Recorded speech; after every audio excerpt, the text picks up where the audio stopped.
Vom continua în această a doua parte să observăm cum a imprimat Francisco de Goya în aceste imagini războiul din Spania, ororile care au avut loc pe teritoriul țării sale, dar și perspectiva lui despre implicarea sau neimplicarea Bisericii Catolice și a monarhului Fernando al VII-lea. Acest videoclip este pentru uz educațional și informațional. A fost creat pentru a oferi informații și cunoștințe spectatorilor și este conceput pentru a fi utilizat în medii educaționale și de învățare. Atenție! Conținutul acestor clipuri poate rezulta perturbator pentru unele persoane. Se recomandă precauție.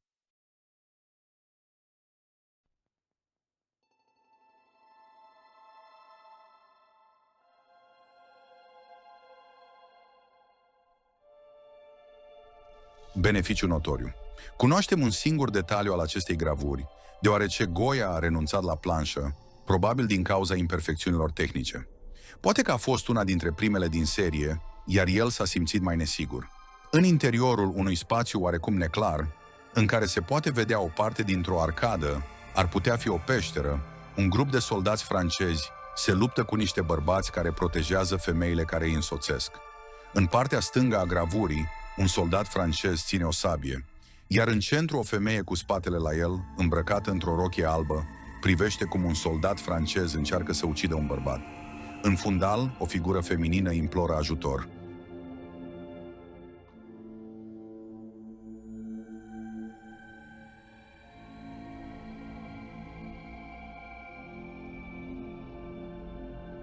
Nu se poate ști de ce. În acest caz este o execuție multiplă. Scena este ocupată de un grup de executați cu garotă care poartă în toate cazurile o cruce în mână și o pălărie, iar pe fața lor se reiterează imaginea crucii. Aproape toți au agățată de gât arma pentru care au fost condamnați, cu excepția celei de-a treia și a ultimei din dreapta. Tocmai acest detaliu vrea Goya să-l remarcăm cu titlul pe care l-a dat gravurii. Este imposibil să știm motivul pentru care aceste personaje au fost condamnate la moarte.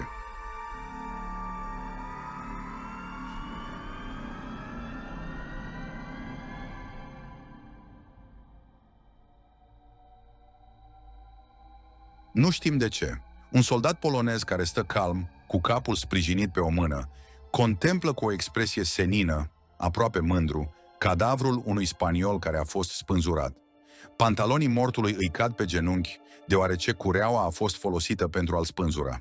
În spatele lui apar alte trunchiuri de copaci cu mai multe cadavre, atârnând de ele. Uneori, după cum subliniază unii călători ai vremii, corpurile neînsuflețite ale spânzuraților au fost lăsate agățate de copaci într-un gest care avea o natură exemplară.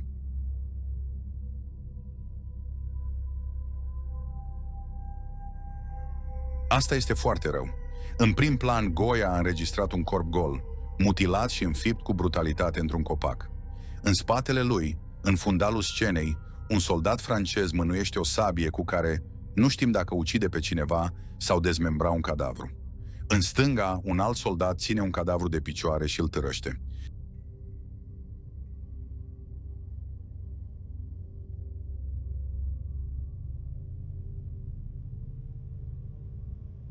Barbari! Doi archebuzieri napoleoniști se pregătesc să împuște un bărbat care a fost legat cu spatele de trunchiul unui copac, așa cum erau împușcați trădătorii. În fundal, în partea de jos a imaginii, restul detașamentului contemplă scena.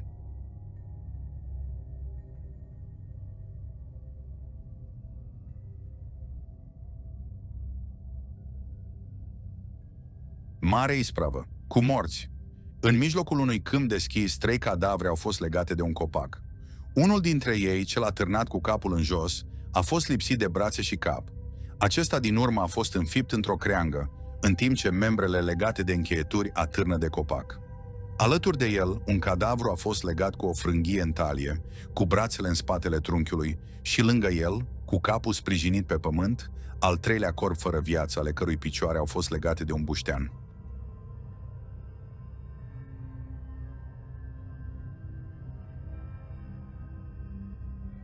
Un meci are loc. O figură aparent masculină atacă o fiară, pe care nu o putem identifica, și se luptă cu ea corp la corp. O apucă de gât și o înjunghie cu un cuțit, făcând-o să cadă pe o parte. Cu această gravură, Goya a creat o pauză, oferindu-ne un moment de răgaz după ce ne-a arătat tot felul de atrocități, gesturi violente și execrabile. Scăpând printre flăcări. În miezul nopții, un grup de oameni a fost surprins de o explozie rezultată în urma luptei. În centrul scenei se vede o strălucire enormă din care fug bărbați și femei. Cei din partea stângă a gravurii sunt cei mai apropiați de explozie și își acoperă fața cu mâinile pentru a nu se arde.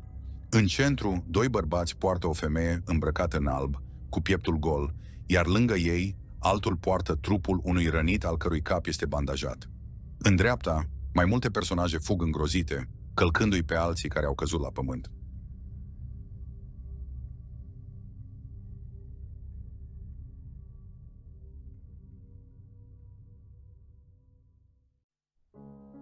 Totul este încurcat. Călugări dominicani și capucini plecând din mănăstirea din care au fost alungați.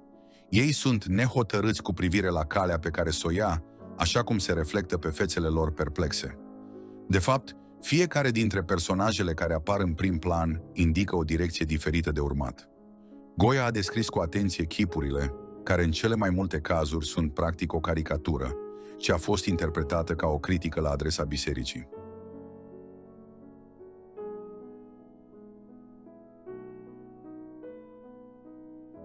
Eu l-am văzut. Într-un câmp deschis la marginea unui oraș care se vede în fundal, pe niște dealuri, mai multe personaje fug îngrozite la lumina zilei. Sunt personaje de tot felul, atât laici cât și religioși, care, în unele cazuri, au avut timp să-și adune lucrurile. În partea stângă a gravurii putem vedea un duhovnic cu o pălărie în formă de țiglă, ținând o sacoșă cu ambele mâini, în timp ce fuge cu o expresie îngrozită pe față. Alături de el, un bărbat arată înapoi, posibil să fi văzut o situație care necesită ajutor, față de care preotul nu vrea să audă și îl apucă de braț, obligându-l să alerge în continuare. În centru, în prim plan, Francisco de Goya a reprezentat o femeie cu un copil care se uită înapoi și pare să reziste părăsirii locului în care locuiește. Figura feminină poartă un copil ceva mai mic în celălalt braț. Pe fundal a înregistrat un grup de personaje care alergau, unele dintre ele călare.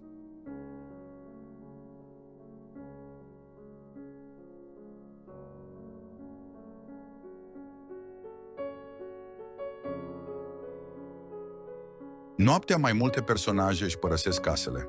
În prim plan, o femeie poartă un copil călare pe umeri și puțin mai înapoi, tot în centrul gravurii, o altă femeie poartă un copil sub braț și în cealaltă mână ține o găină. În fața lor vedem un porc care îi însoțește. În prim plan, în dreapta imprimeului, o figură masculină umbrită poartă pe umeri un bagaj greu și voluminos. Mai în spate putem vedea fețele altor personaje care fug și ei purtându-și bunurile.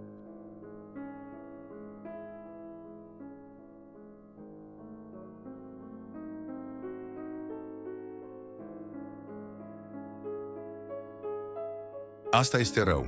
Sub acoperirea întunericului, 3 soldați francezi au intrat într-o mănăstire și au ucis un călugăr care acum zace pe pământ.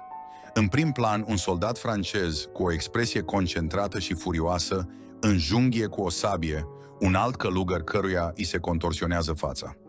Deschide brațele de parcă nu i-ar fi frică să înfrunte moartea. Toate acestea se întâmplă sub privirea absolut indiferentă și chiar mulțumită a altor 2 soldați. Goya, care în alte cazuri a criticat anumite atitudini ale clerului, dar acum respinge în mod deschis acțiunea brutală din această gravură, spunând: asta este rău.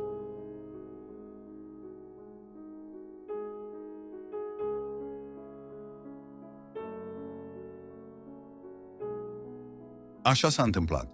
Într-un mediu întunecat în care se distinge o arcadă, care poate fi sacristia unei biserici, mai mulți soldați francezi se pregătesc să fugă după ce au furat niște obiecte de valoare. Unul dintre ei, cel din prim plan și al cărui chip nu-l putem vedea, poartă cu el o imagine a Fecioarei, o cruce procesională și 4 candelabre. Hoții lasă în urmă un călugăr, posibil franciscan, grav rănit, care îngenunchează într-un gest de durere extremă. Se pare că se ține de un pumnal pe care nu-l putem vedea, deoarece este ascuns de mâinile lui.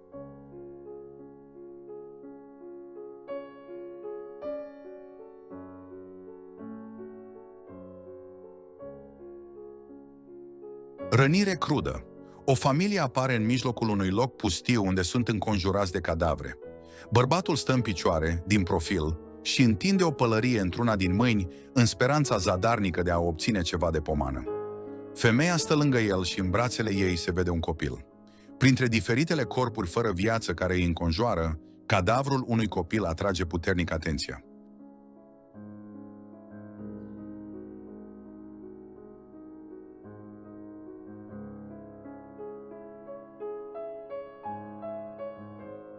Caritatea femeii. O femeie complet acoperită poartă în mâini o farfurie și o oferă unui grup de persoane care stau întinse la pământ, epuizate de foame, aproape pe moarte. Puțin mai în spate, în partea dreaptă a gravurii, un preot cu pălărie contemplă cu indiferență scena, poate pentru că este obișnuit să vadă acest tip de imagini, complet obișnuite în timp de război. Aceasta este o împrejurare care reflectă pe de o parte foametea care a devastat populația în timpul războiului de independență. Pe de altă parte reflectă lipsa de solidaritate a celor mai bogate clase, în special a bisericii, și ajutorul care a fost oferit în mod spontan de cei cărora nu le-a mai rămas prea mult.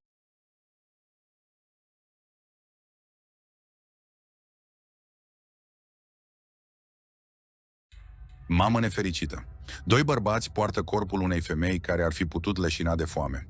Lângă ei, o fetiță plânge nestăpânit, acoperindu-și ochii cu mâinile. Pe fundal putem vedea un corp la pământ, poate un cadavru lăsat în urmă din cauza foamei.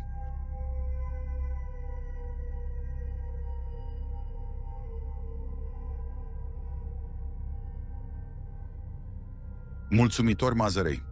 O femeie complet acoperită și cu fața ascunsă împarte ceva de mâncare unui grup de persoane flămânde. Pare o supă făcută probabil cu făină de mazăre, așa cum spune titlul acestui desen. În prim plan se vede o femeie, îmbrăcată în alb, ținând o lingură în mână și întinzându-și brațul, oferă o farfurie. În spate apar trei figuri în picioare, cu fețele caricaturizate, cu fălci și pomeți marcați, nasuri ascuțite și ochi înfundați, toate aspru pedepsite de foametea care a devastat țara în timpul războiului. Hainele sunt zdrențuite și extravagante, obținute în orice fel în timpul războiului, unele dintre ele au fost cu siguranță furate. Pe fundal, Goya a reprezentat două femei, cu fețe spectrale care poate și-au consumat deja porția.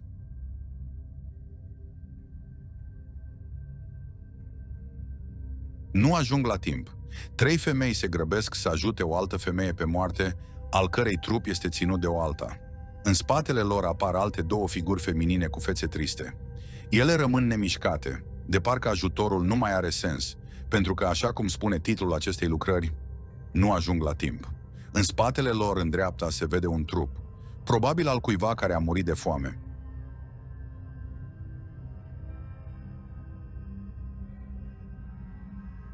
A expirat fără remediu. În centrul acestei gravuri, un grup de personaje se adună în jurul cuiva care, după cum arată titlul, tocmai a murit. Doi dintre ei stau cu spatele la privitor, un al treilea este în genunchi, poate încercând să-l ajute pe muribund, iar în fundal două bătrâne contemplă scena. Alături de ei, Goya a înfățișat o tânără care poartă un coș în brațe.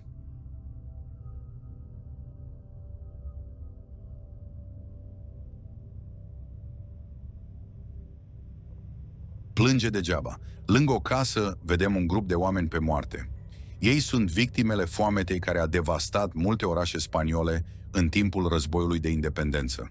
Corpurile scheletice au fost foarte bine caracterizate de Goya, care se concentrează pe reprezentarea picioarelor și brațelor slăbite și a fețelor cu ochii bombați.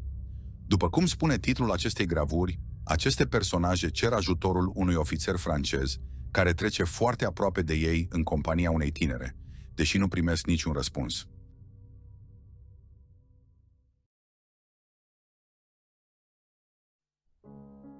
Cel mai rău lucru este să ceri.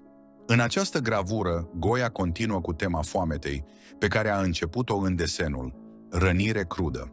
În mijlocul unui teren viran, un grup de oameni flămânzi cer ajutorul unei tinere care trece pe lângă ei, coborând capul.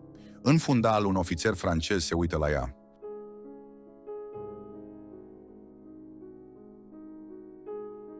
La cimitir, doi bărbați poartă un cadavru. pentru a fi dus la o groapă comună sau la cimitir. Pe fundal se vede un alt trup neînsuflețit care va fi și el dus tot acolo. Puțin mai în spate vedem o femeie care ține în brațe un copil.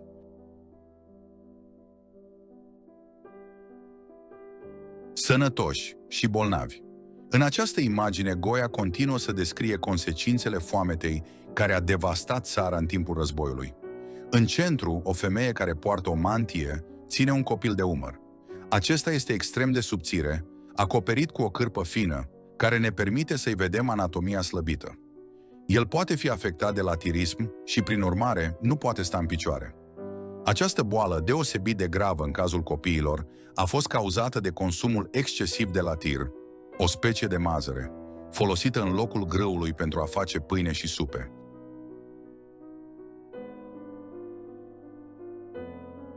Nu este nevoie să strigi. În acest desen, francezii îmbrăcați elegant pe fundal, purtând câte o pălărie la modă, contrastează cu patosul și mizeria figurilor muribunde care cerșesc ajutor în prim plan. Unul dintre flămânzi se sprijină de perete și întinde o pălărie, cerșind de pomană. În centru, o femeie cu capul acoperit stă și privește cu o expresie pierdută, în timp ce în fața gravurii, doi muribunzi cer cu disperare ajutor.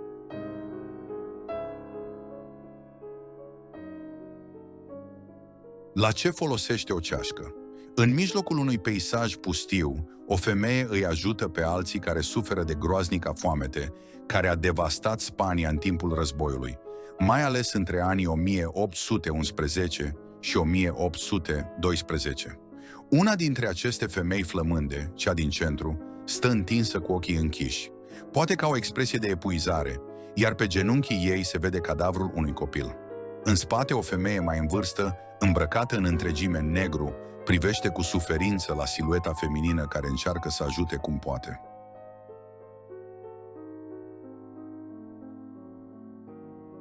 Nu este nimeni care să-i ajute. În mijlocul unui teren viran, un bărbat stă, acoperindu-și îngrijorat fața într-un gest de disperare. Este înconjurat de cadavre care sunt consecința foametei care a devastat Spania în timpul războiului de independență.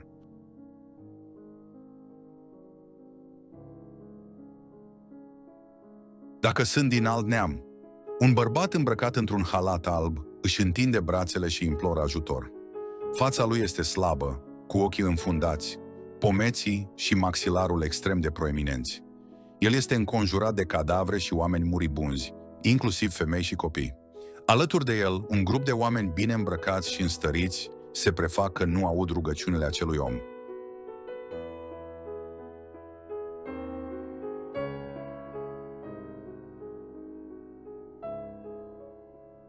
Paturile morții. În mijlocul unei străzi sau a unui spațiu public, o figură feminină, complet acoperită, trece prin fața unui grup de corpuri umane acoperite cu pânză. Nu-i putem vedea fața, deși putem vedea clar că își acoperă nasul cu mâinile pentru a nu mirosi duhoarea cadavrelor.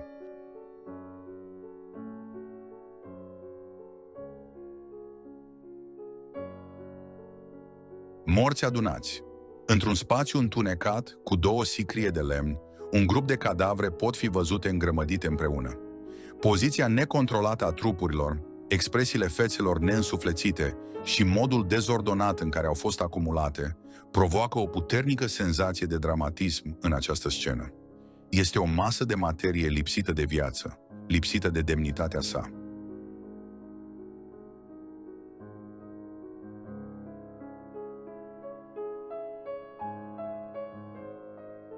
Căruțe spre cimitir.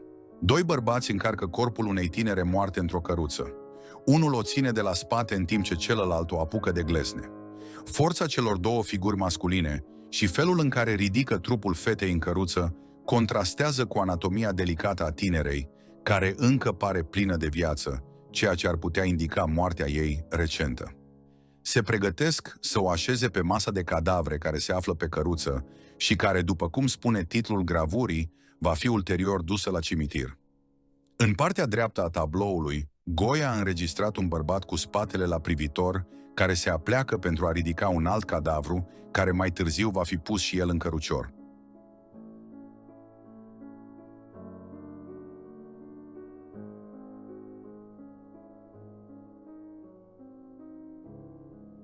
Ce zarvă este asta!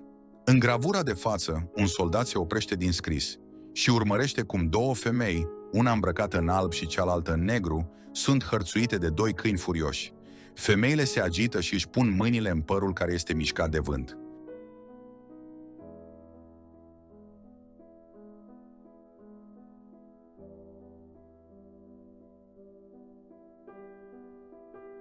Ciudat devotament. În centrul imaginii, un măgar poartă pe spate o urnă în care se poate vedea trupul mumificat al unui sfânt, care probabil, după cum subliniază Jesus Vega, este fericita Mariana de Jesus, pentru care madrilenii au simțit un devotament important. Pe măsură ce trece, credincioșii se prosternează, plecând capetele și recunoscând importanța imaginii.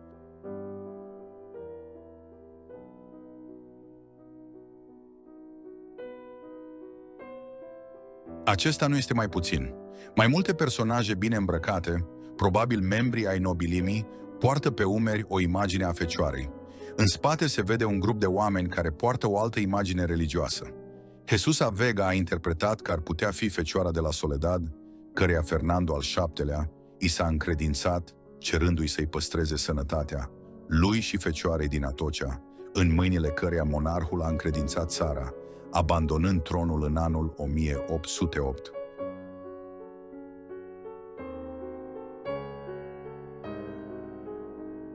Ce nebunie! În prim plan, Goya a gravat un personaj îmbrăcat ca un călugăr, ținând o farfurie în poală și o lingură în mână.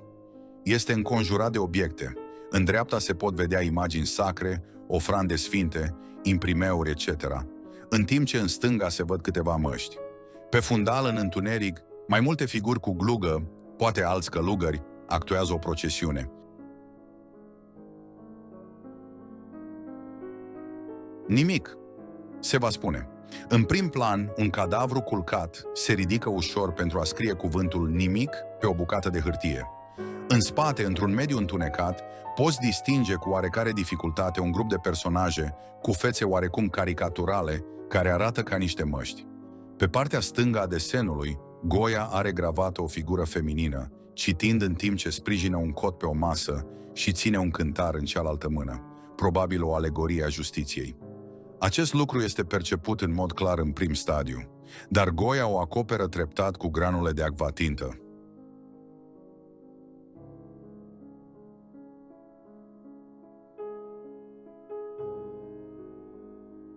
Ei nu știu drumul.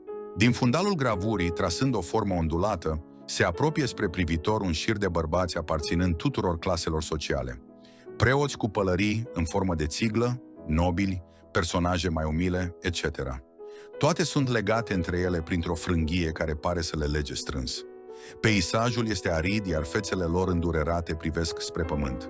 În prim plan putem vedea cine îi călăuzește, cineva care se dovedește a fi orb.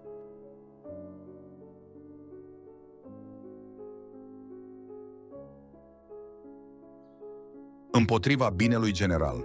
Un scrib, posibil o figură bisericească, cu aripi de liliac, urechi, mâini cu gheare lungi și picioare care ar putea simboliza lăcomia, stă și scrie. Acesta are picioarele sprijinite pe vârful unei sfere, iar pe fundalul gravurii se vede un grup de oameni gesticulând cu disperare. Aceasta este una dintre cele mai complexe și ermetice gravuri ale seriei Capricii Enfatice, poate și datorită durității conținutului său critic. Acesteia i-au fost propuse diverse interpretări, deși în cele mai multe cazuri specialiștii par să fie de acord că este un scrib care aplică elaborarea unor legi care merg împotriva binelui general.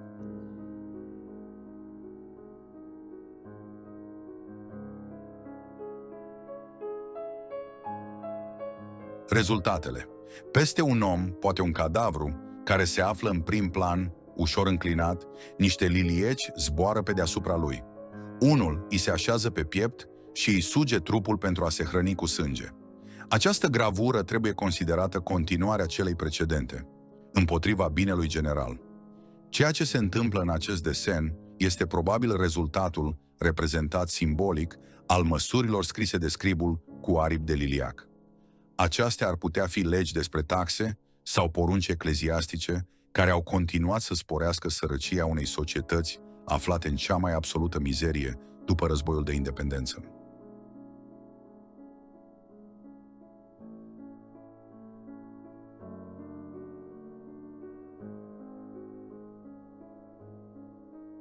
Pantomimă pisicească.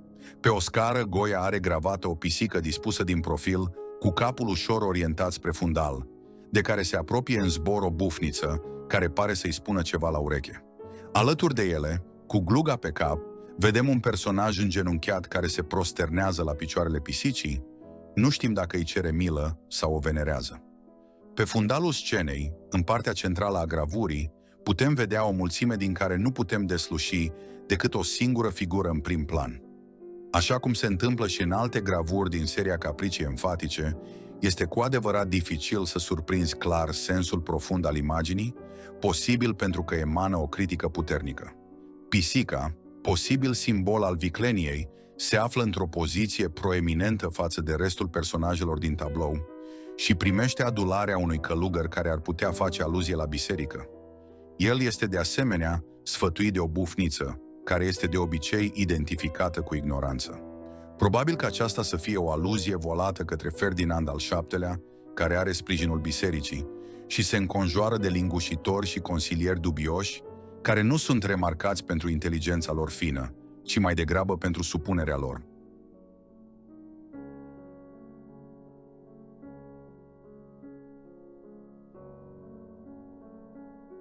Acesta este cel mai rău. Într-un peisaj, un lup, deși în unele ocazii s-a spus că este o vulpe, scrie următoarea frază pe un pergament. Mizerabilă umanitate, este vina ta. Casti. Un călugăr se prosternă în fața animalului, ținându-i călimara în timp ce îl privește cu devotament. El este înconjurat de un grup mare de oameni cu fețe slăbite, poate ca urmare a foametei și a războiului. În dreapta gravurii, doi dintre ei sunt îmbrăcați în zdrențe și unul are mâinile legate cu o frânghie. În acest caz, nu există nicio îndoială asupra influenței pe care a avut-o textul lui Giambattista Casti cu poemul Gli animali parlanti. Asupra creării acestui tablou, Goya însuși a adnotat un fragment din lucrarea acestuia pe hârtia pe care scrie animalul din gravură. Gli animali parlanti a fost tradus în spaniolă în anul 1813 de Francisco Rodríguez de Ledesma și publicat de Tipografia Espinosa. Poezie epică împărțită în 26 de cântece de Juan Bautista Casti. În acest desen putea fi reprezentată o poezie din cântul 21, unde Goya a schimbat cuvântul original sclav în nenoroc. În poemul lui Casti, premierul însărcinat cu începerea războiului este o vulpe. În această gravură semnează un decret, cu aprobarea bisericii, simbolizat în imagine de călugărul care ține călimara.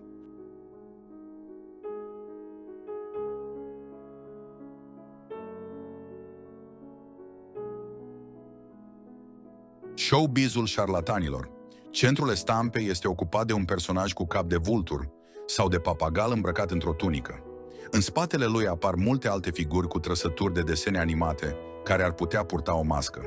În unele cazuri, acestea sunt animale precum un măgar, un mistreț sau un câine. Jesús Vega interpretează această lucrare a lui Goya ca o excentricitate legată de evenimentele din mai 1814 din Valencia. În acea perioadă, cardinalul Luis Maria de Borbón, care era adept al liberalilor, l-a primit pe Fernando al VII-lea într-o manieră umilitoare, ceea ce ar putea fi reflectat în imagine. Vega sugerează de asemenea că lucrarea ar putea face aluzie la Manifestul Perșilor, un document care cerea întoarcerea lui Fernando VII la putere și restaurarea vechiului regim. În această interpretare, monarhul ar fi centrul imaginii, înconjurat de personaje grotești, care reprezintă adulatorii săi și care susțineau restaurarea sa.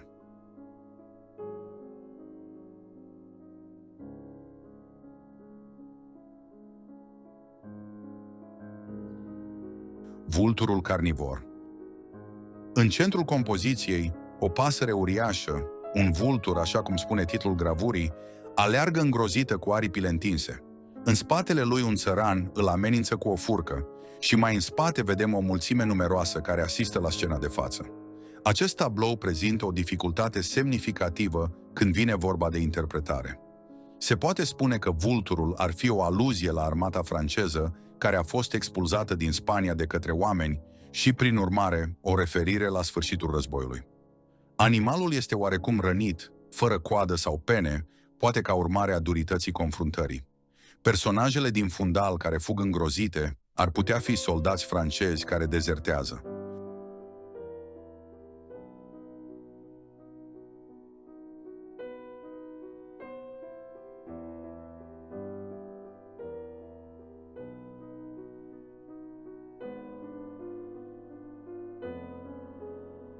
Coarda se rupe. O figură ecleziastică îmbrăcată în veșminte pompoase merge cu brațele întinse pe o frânghie cu noduri.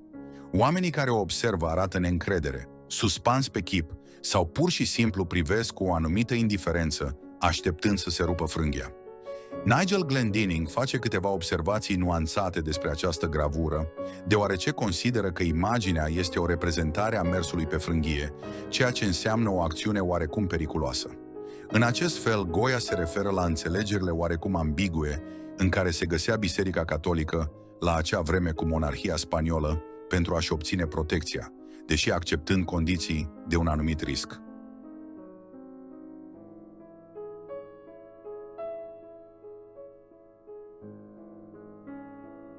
Se apără bine.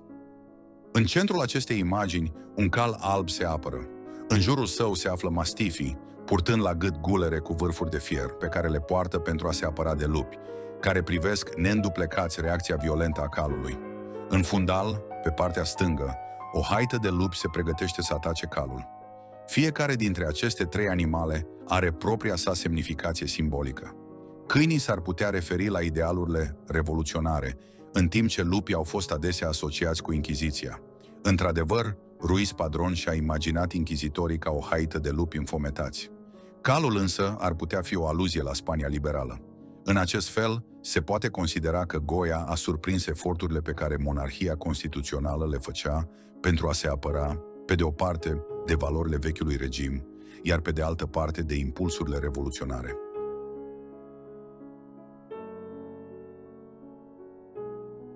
A murit adevărul. În prim plan, pe pământ, se află o figură feminină cu sânii goi, care ar putea fi o alegorie a adevărului, așa cum sugerează titlul, din care emană raze de lumină. Este înconjurată de mai multe persoane care asistă la înmormântarea sa. Un episcop pare să oficieze slujba, iar călugării cu lopeți se pregătesc să îngroape trupul. În stânga se află alegoria dreptății, care ține balanța cu o mână și își acoperă fața cu cealaltă în semn de doliu. Ea este cea mai tristă figură din această scenă.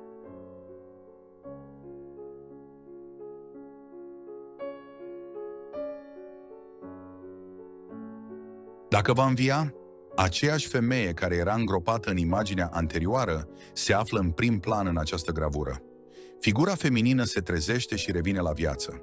În dreapta, unde se afla dreptatea, Goya a plasat un călugăr care ține o piatră într-o mână și o mică trompetă în cealaltă. Alături de el se află o figură cu capul unui animal cu trăsături feline, deși ar putea fi poate un câine, care în iconografia lui Goya face aluzie la lăcomie. În spatele său se află câteva figuri care seamănă cu vampirii. Toți aceștia se pregătesc într-o atitudine oarecum amenințătoare pentru trezirea femeii din gravură, ca și cum ar vedea în aceasta un pericol. Doar o figură feminină, puternic luminată de aureola de lumină a femeii, care urmează să fie înviată, pare plină de speranță.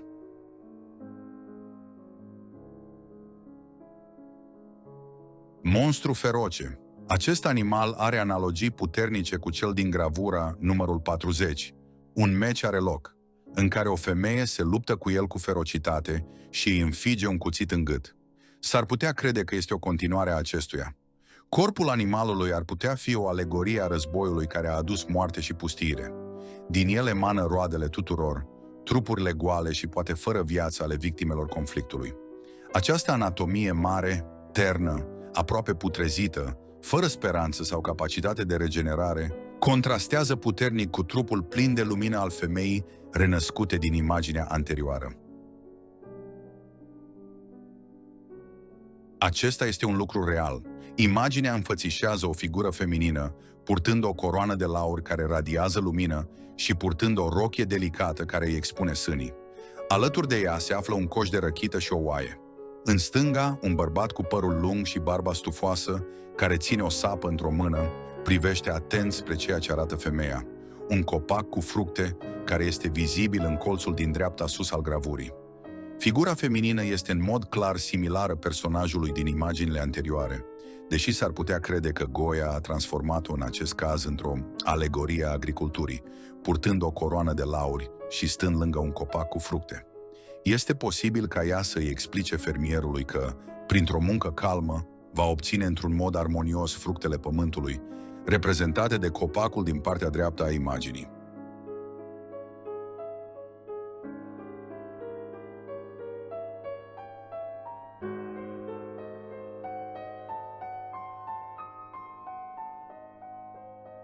În încheiere, cele 82 de gravuri ale operei lui Francisco de Goya, Dezastrele războiului, sunt o mărturie sumbră a brutalității umane, dezvăluind atrocitățile și suferințele din timpul războiului de independență din Spania.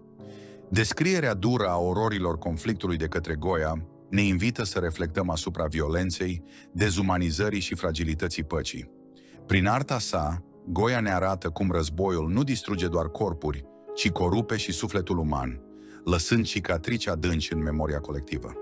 Printurile sunt un îndemn la reflexie, un memento că războiul este o tragedie care îi afectează pe toți, dincolo de victorie sau înfrângere.